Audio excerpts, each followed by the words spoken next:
बिस्मिल्लाहिर्रहमानिर्रहीम। शुरू अल्लाह पाक के नाम से जो बड़ा मेहरबान है, रहम करने वाले हैं। अस्सलामु अलैकुम वरहमतुल्लाहि वबरकातुहू। एसएस व्लॉग में आप सबको खुशामदीद कहती हूँ। आप कैसे हैं आप सब लोग? उम्मीद करती हूँ कि आप सब लोग ठीक ठाक होंगे। अल्हम्दुलिल्लाह हम भी बिल्कुल ठीक है, खैरियत से हैं। और सबसे पहले सुबह का वेदर देखें तो आजकल आसमान पे बादल छाए रहते हैं, काफ़ी अच्छा वेदर जा रहा है आजकल। मौसम काफ़ी अच्छा है, गर्मी तो मौजूद है लेकिन फिर भी है कि ठंडी हवा चलती है और बादल छाए रहते हैं, तो सूरज कभी कभी कम निकलता है, कभी ज़्यादा। तो बस ऐसे ही नरम गरम सा मौसम चल रहा है आजकल। बस अल्लाह ताला का शुक्र है कि जैसा वो जिस हाल में रखे उसका शुक्र है, उसका शुक्र अदा करते हैं कि उसने सारे मौसम हमारे फ़ायदे के लिए बनाए। सर्दी, गर्मी, ख़ज़ां, बहार, चारों मौसम हमारे फ़ायदे के लिए हैं और बारिशें भी हमारे फ़ायदे के लिए ही हैं। ना कि बाज़ औक़ात बारिश हमारी ज़हमत बन जाती है हमारी अपनी गलतियों कोताहियों की वजह से। वरना अल्लाह ताला का कोई हर काम जो हिकमत से भरा हुआ होता है, और अल्लाह ताला अपने बंदों का भला चाहते हैं। तो इंसान जो है वो अपनी गलतियों से और कोताहियों से जो अपने नुकसान उठाते हैं, लेकिन ये कि अल्लाह ताला की जो हर काम जो है हिकमत से भरा हुआ होता है। अल्लाह ताला कभी भी अपने बंदों को तकलीफ़ में, मुश्किल में नहीं डालते। तो बारिश भी हमारे लिए रहमत है। अब मैं दुआ करती हूँ कि जहाँ बारिश की ज़रूरत है अल्लाह ताला वहाँ बारिश बरसाएँ, और जहाँ बारिश जो ज़्यादा हो चुकी है मामूल से, तो वहाँ पे जो किसी का नुकसान ना हो और सबको अल्लाह ताला अपने ज़मान में रखे। इसलिए बारिश ज़्यादा होने से एक तो सैलाब का ख़तरा होता है, दूसरी बात ये कि कहीं लैंड स्लाइडिंग होती है, कहीं तोदे वगैरह गिरने से या सैलाबी पानी आने से लोगों का नुकसान भी होता है। लोगों के कच्चे घर होते हैं, तो कुछ हम जो है हमारे मुसलमान बहन भाई जो देहात में रहते हैं, ख़ास तौर से उनके मकानात कच्चे होते हैं, तो अल्लाह ताला उनको अपने ज़ुबान में रखे। बिजली गिरने के वाक़यात भी होते हैं, तो अल्लाह ताला सबको बचाए और क़ुदरती आफ़ात से बचा के अपनी पनाह में रखे। आमीन सुम्मा आमीन। और किसी का भी कोई जानी माली नुकसान ना हो। तो बस दुआएं जो करते रहना चाहिए। और ये कि घर में बरकत के लिए जो है आपसे एक टिप शेयर करती हूँ कि अगर आप चाहते हैं कि आपके माल में इजाफ़ा हो और आपके घर इसमें बरकत हो और घर में बरकत हो, तो एक तो ये कि सदका ज़रूर दिया करें और सदका व खैरात करते रहें। सदका जो है वो छोटी कम उसमें भी से भी दिया जा सकता है। ज़रूरी नहीं कि आप बहुत ज़्यादा पैसों का सदका दें, छोटी सी चीज़ से भी सदका किया जा सकता है। इसके अलावा ये कि दिन का आगाज़ सदका देने से करें, तो उससे होता है कि हमारा दिन जो है पूरा खैर वाफ़ियत से गुजरता है, अच्छा गुजरता है। और सदका जो भलाओं को टालता है, अल्लाह ताला की राह में सदका खैरात करना जो है उसका सवाब जो है हमारे महरूमीन को भी पहुँचता है और हमारी अपनी नेकियों में भी इजाफ़ा होता है। और इसके साथ साथ दुआएं करते रहना चाहिए। तो दुआएं जो है, दुआओं से भी तकदीरें बदल जाती हैं इंसान की, और अल्लाह ताला को दुआ करना बहुत अच्छा लगता है। तो कोशिश करनी चाहिए कि जब भी नमाज़ पढ़ें, ज़िक्र करें अल्लाह ताला का, तो अल्लाह ताला से दुआ ज़रूर करें। और यहाँ मैं अपने जो मामूल के काम निपटा रही हूँ। इससे पहले आपने देखा तो मैंने जो दोपहर का खाना बनाया था उसमें मैंने आलू के कतले बनाए थे। तो बस आजकल मैं सिंपल जो है लंच बनाती हूँ। फिर रात में मैं कोई स्पेशल कुछ होता तो कोई चीज़ बना लेती हूँ, वरना उमन हमारा दाल चावल सब्ज़ी तरकारी इसी तरह से हमारा जो है लंच होता है। तो बस दिन का काम जो है, दिन में ज़्यादातर काम ज़्यादा होता है तो मसरूफ़ियत ज़्यादा होती है, तो बाज़ औक़ात ये कि खाना खाने का टाइम भी गुजर जाता है।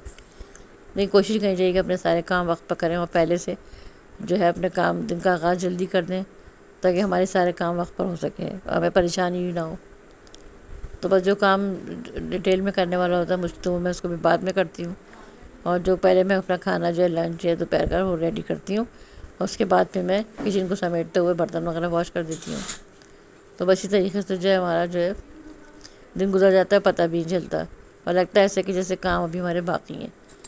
हालांकि दिन आजकल बड़े हैं, लेकिन उसके बावजूद बाज़ औक़ात काम की ज़्यादती की वजह से मैं पता नहीं चलता कि दिन कब गुजर गया और कब शाम हो गई, कब रात हो गई। तो यहाँ पे साथ साथ घर के रूटीन के कामों के साथ साथ जो है मैं मुख्तलिफ़ चीज़ें जो होती हैं उनको भी वॉश करती रहती हूँ। जैसे डेकोरेशन की चीज़ें, ये फ्लावर्स वगैरह होते हैं आर्टिफिशियल, तो इसमें भी काफ़ी डस्ट थी, तो बस मैंने इनको थोड़ा भिगो दिया था लिक्विड डिश वाश डाल के पानी के अंदर, और थोड़ा सिरका ऐड किया था, और उसके बाद जो इनको मैंने खंगाल के डाल दिया वॉश करके, तो बहुत अच्छे साफ़ सुथरे हो गए। और शाम में जो यहाँ पे मैंने बच्चों के लिए दही भल्ले चना चाट बनाई थी। तो ये काफ़ी दिन से मेरा दिल चाह था कि मैं ये इनकी चाट खाऊं। تو میں نے آپ کو پہلے بھی کہا تھا کہ بازار کی چیزیں ایک تو مہنگی بھی ہوتی ہیں، دوسری بات یہ صفائی کا فقدان ہوتا ہے، تو کچھ پتہ نہیں ہوتا، تو اس سے بیماریاں بھی پھیلتی ہیں۔ تو کبھی بھی آپ کا جیسے دل چاہے تو آپ نے کوشش کریں کہ گھر میں تھوڑا سا محنت کر کے مزیدار سی چیز جو ہے ریسیپی کوئی چیز تیار کر لیں۔ تو بس میں نے یہاں پہ جو ہے دہی بڑے چنا چاٹ بنائی، جس کی ریسیپی آپ کے ساتھ شیئر کروں گی انشاءاللہ۔ اور یہاں جو میں نے ٹماٹر تھے فریز کیے تھے، تو اب ان کے کیوبز میں نکال رہی ہوں۔ تو ان کے بنانے سے مجھے کافی سہولت ہو جاتی ہے، تو جب بھی میرا کھانا بھی ریڈی جلدی ہو جاتا ہے، اور یہ کہ ٹائم سیونگ بھی ٹپس ہے یہ۔ اور یہ کباب جو میں نے فریز کیے تھے، تو ان کو بھی میں نکال کے زپ لاک بیگ میں ڈال رہی ہوں۔ تو جب یہ اچھی طریقے سے سخت ہو جاتے ہیں تو پھر میں ان کو نکالتی ہوں، اور صحیح ہوتا ہے کہ پھر یہ چپکتے بھی نہیں ہیں، اور آپ کے پاس آرام سے آپ اس کو سیو کر کے رکھ سکتے ہیں۔ اور کیونکہ جمعہ کا دن تھا تو بس میں یہاں پہ جو نماز ادا کر رہی ہوں، تو جمعہ کی نماز کے بعد جو دعائیں ضرور مانگنی چاہیے۔ اس لیے کہ اس میں قبولیت کی کوئی گھڑی ہوتی ہے کہ آپ جو دعا مانگے تو قبول ہوتی ہے، تو اس کا کوئی ٹائم پتہ نہیں ہوتا کہ کون سی ہے۔ تو جمعہ کی نماز کی وقت بھی ہو سکتی ہے وہ، اور اثر کہتے ہیں کہ عصر سے تک مغرب تک جو ہے آپ کو دعائیں مانگتے رہنا چاہیے، خاص طور سے جمعے کے دن، اور حضور صلی اللہ علیہ وسلم پر درود پاک بھی پڑھنا چاہیے۔ تو بس میں یہاں پہ دعا کر رہی ہوں سب کے لیے۔ تو دعا جو ہے عبادت کا مغز ہوتی ہے، تو جب بھی نماز ادا کریں تو دعا خشوع و خضوع کے ساتھ ضرور مانگیں۔ اللہ تعالیٰ ہم سب کی پریشانیاں دور کرنے والا ہے، آمین۔ اللہ تعالیٰ ہم سب کی پریشانیوں کو دور کرے، آمین ثم آمین۔ بس یہاں پہ جو ہے بچے تلاوت کر رہے ہیں قرآن پاک کی، اور میں جو سورہ کہف ضرور پڑھتی ہوں جمعے کے دن۔ اور یہ فضائل حاجات ہے، دعائے حاجات ہے، تو اس کے پڑھنے کا بھی جو بہت فضائل ہے۔ جمعے کی نماز کے بعد میں ضرور پڑھتی ہوں، میری روٹین ہے، اور اس کے بعد میں سورہ کہف پڑھتی ہوں۔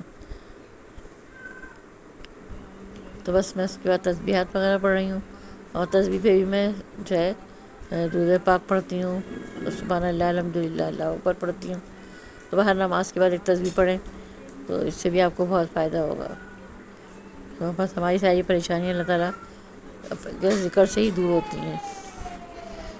تو بس یہاں تک میرا ولاگ تھا جمعہ کا، جو میں نے آپ کے ساتھ شیئر کیا۔ پھر ایک نئے ولاگ کے ساتھ ملوں گی دوبارہ سے۔ اللہ حافظ۔